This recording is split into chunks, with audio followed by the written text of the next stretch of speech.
I've spent a lot of time in my horticultural career working with roses, and it's definitely a love-hate relationship.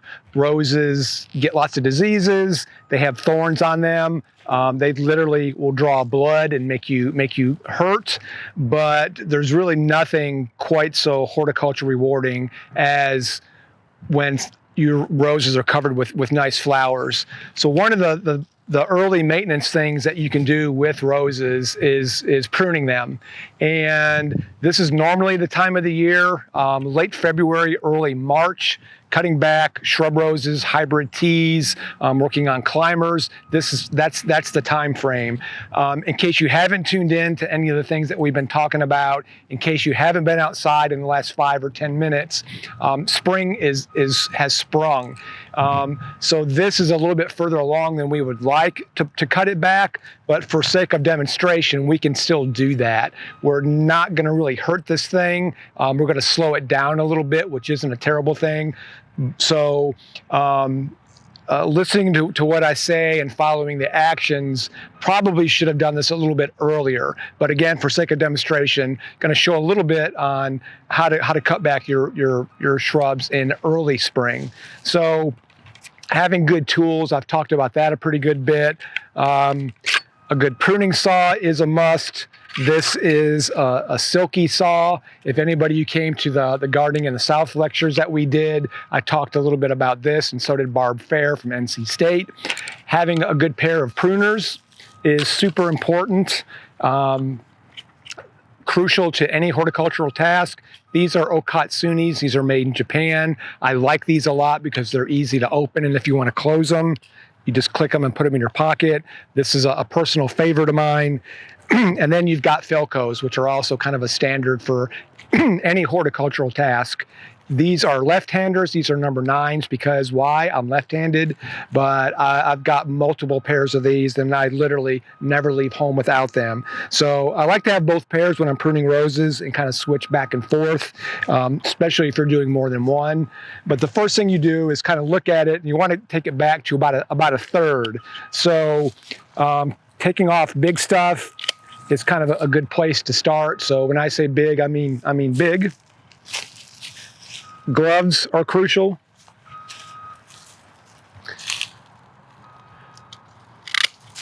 So that's a pretty good sized cane. And what that's going to allow the shrub to do is to branch out in different places.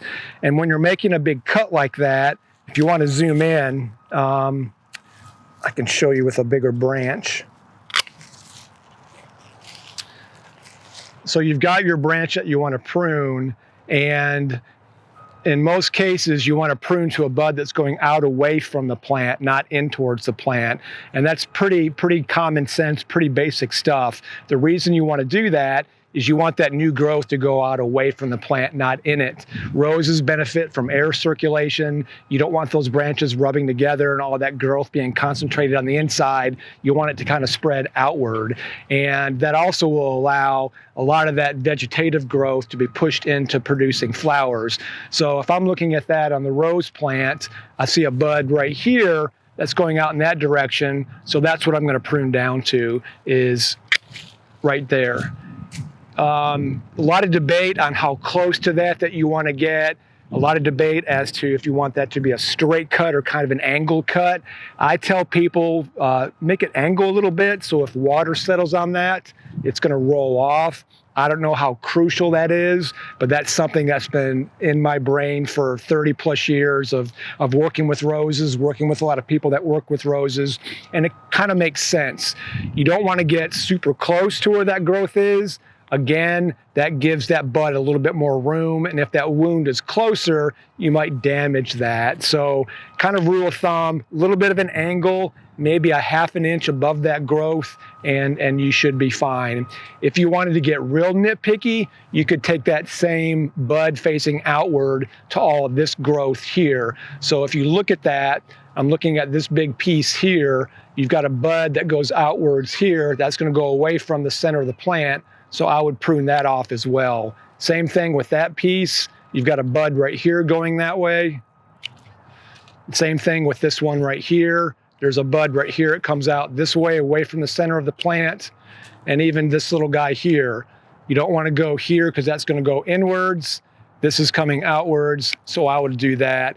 And that's going to give that plant the energy to, from this bud, produce a flower, and flowers on the stalk, depending on the different type of rose. So pretty basic stuff on pruning roses. This applies to shrub roses, hybrid teas. You could do that to floribundas. Climbers benefit from being cut back. It kind of keeps them in bounds and lets them produce a lot of flowers. But early spring, late February, March, you want that new growth when it opens up not to be damaged by the cold.